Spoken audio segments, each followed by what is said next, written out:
I want to welcome you to module number 7. At this point, it would be a good idea to revisit module number 6, which was a particularly dense module, for a brief review. Now, just a reminder, to get the most from this module, it will be important that you complete all assignments listed in the syllabus, and be sure to meet the deadlines for any written tasks, quizzes, and discussion postings. It is so important that up front, the facilitator of a decision-making initiative absolutely must make clear as to what the method will be incorporated to reach the required decision. In other words, how to decide to decide. Basically, you have 3 examples here. Option A, the team gathers data and it gives it to the lone decision maker. The lone decision maker reviews the data and makes the final decision. Or we have an option B, the team comes to a 80% consensus. Or option C, the lone decision maker asks the team, what do you think of my decision? Tell me if I'm right. And here's a roadmap to creating a good decision using a group, acting as a facilitator.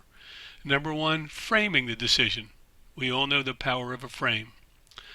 And that has to do with a situation appraisal, strengths, weaknesses, opportunities, and threats. The next thing, of course, will be to review how the decision is going to be made.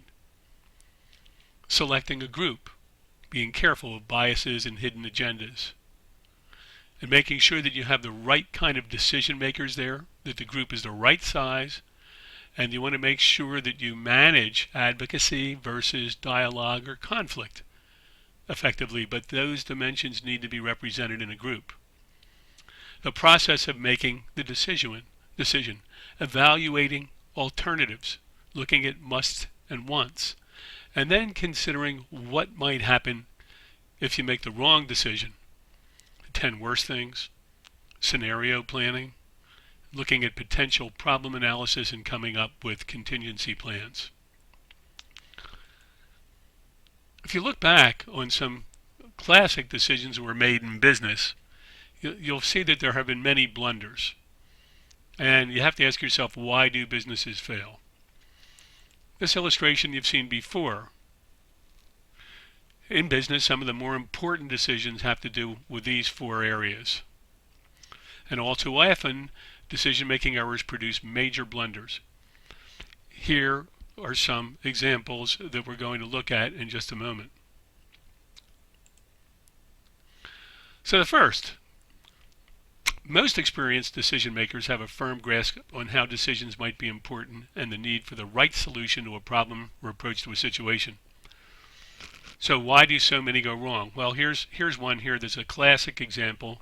It's in so many business books because it really demonstrates just about everything that could be done wrong. Euro Disney was spearheaded by CEO Michael Eisner. Your assigned case study will spell out many of the elements of this failed strategy, but here are just a few. Europeans don't mind a glass of wine now and then. In the park, there was no alcohol. There were high lodging costs. The American staff was under the impression that people in Europe eat very light breakfast, so they served no breakfast. They had staffing shortages on Monday and Friday. They tried to enforce a hair length and facial hair code, and they had insufficient languages spoken.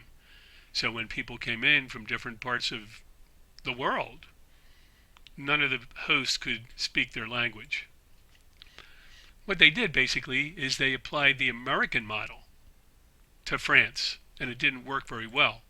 In fact, the French looked at it as a threat to their culture for future generations. Some of the intellectuals called it a cultural Chernobyl. The whole notion of spending a couple days in town or in the suburbs at Euro Disney conflicted with the European concept of vacations. They normally leave their country and go somewhere else. So they experienced big attendance but no spending. And even when many people came through tour buses, there was no parking. So you have to ask yourself, how did they make these different decisions that created this overall situation? Well, they lost $2.9 million a day in the beginning. $920 million were lost by the end of year one. $200 million in red ink by the end of 2013. And again, just looking at those numbers, you can see what a disaster it was. Now, another one we're going to look at is the Ford Edsel. This surely ranks as one of the greatest marketing blunders of all time. So the question remains, what went into the analysis of the market to create this virtually unsellable product? Here's a look at it. Right off the bat, you can see the grille, which was one of the big subjects of controversy. People thought it looked like a horse collar. The person that was behind it was Edsel Ford, Henry Ford's son, father of Henry Ford II. To put it in the vernacular, this was his baby. But it really did not work. So how many things could go wrong? Well, there was poor product positioning. There was no price differentiation from Ford models, and there was conflict between the Edsel division and the Ford division amongst the management. Ford planned the Edsel, the most carefully designed car to that point in American automotive history, to give the company a product line with which to compete. So why was it such a flop? For that matter, a $350 million flop. Automotive historians have advanced several theories in an effort to explain Edsel's failure. Popular culture opened faults to the car's styling. Consumer reports alleged that poor workmanship was the Edsel's chief problem. Marketing experts hold that the Edsel was a supreme example of the corporate culture's failure to understand American consumers. Business analysts cite the weak internal support for the product inside of Ford's executive offices. So again, what was wrong? Well, the appearance, there's no public appeal. There was a recession at the time the car came out, which didn't help things. Consequently, there were poor sales. And then they had created a dealer network which only sold Edsel.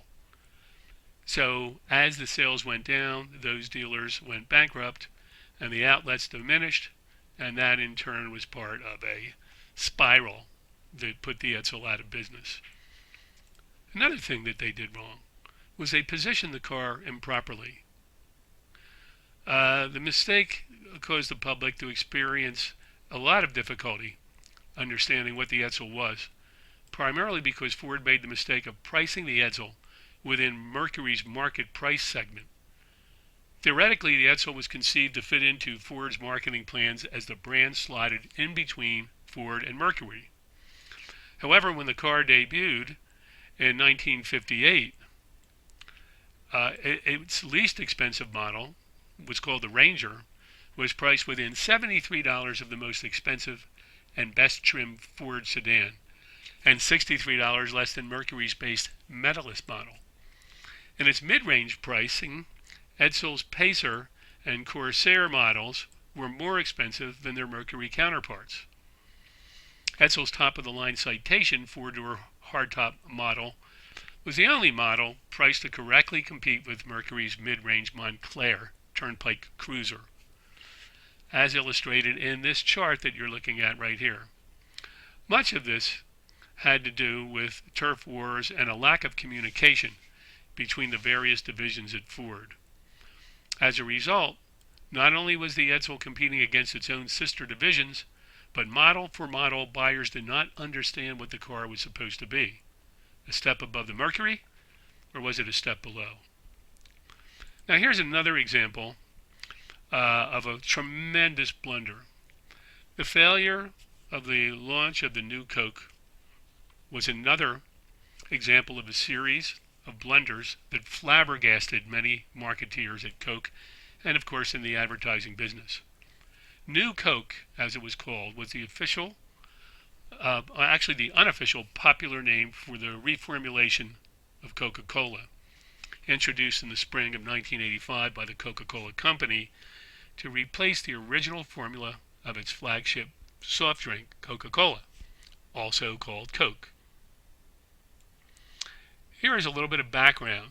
Coca-Cola's market share had been steadily losing ground to Pepsi, and the company suspected that consumers preferred the Pepsi's sweeter taste, which they confirmed via numerous blind taste tests. However, the American public's reaction to the change was negative, even hostile, and the new cola was a major marketing failure.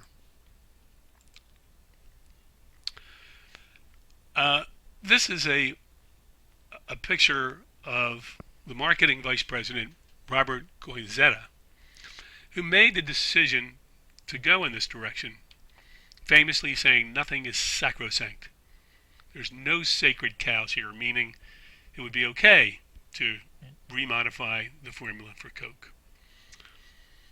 Earlier in his career with Coca-Cola, Goizeta had been in charge of the company's Bahamas subsidiary. In that capacity, he had improved sales by tweaking the drink's flavor slightly. So he was receptive to the idea that change to the taste of Coke could lead to increased profits. He believed it would be new Coke or no Coke at all, and the change must take place openly to the public. He insisted that the containers carry the new label, which gave the drink its popular name. So what he did is he made the analogy comparing what he did in the Bahamas to what he thought might work here. And he was very forceful with his direction. And his top-down influence caused, of course, the managers to make decisions that they shouldn't have. And the market research was very weak. He basically was relying on his analogies from the past to make that decision. In the end, when it came out, it had an overly sweet taste, and Coke was forced to halt the production of the original when they brought this to the market. And then what happened was consumers created boycotts. So they basically ran the new Coke for a while, and then it was removed, and now we have the Coca-Cola that we're all familiar with. So one of the biggest challenges a decision maker can face is facilitating the right choice when working with a group where bias and traps prevail in force. Every aspect of what we discussed thus far comes into place. So here are a few steps that are considered to be a must for successful group decision making. First, to establish a context for success. What are we trying to do? Second, frame the situation properly based on your situation appraisal. Is this something that's nice to do, or are we going to go out of business? Agree upon how the decision is to be made, and then generate alternatives.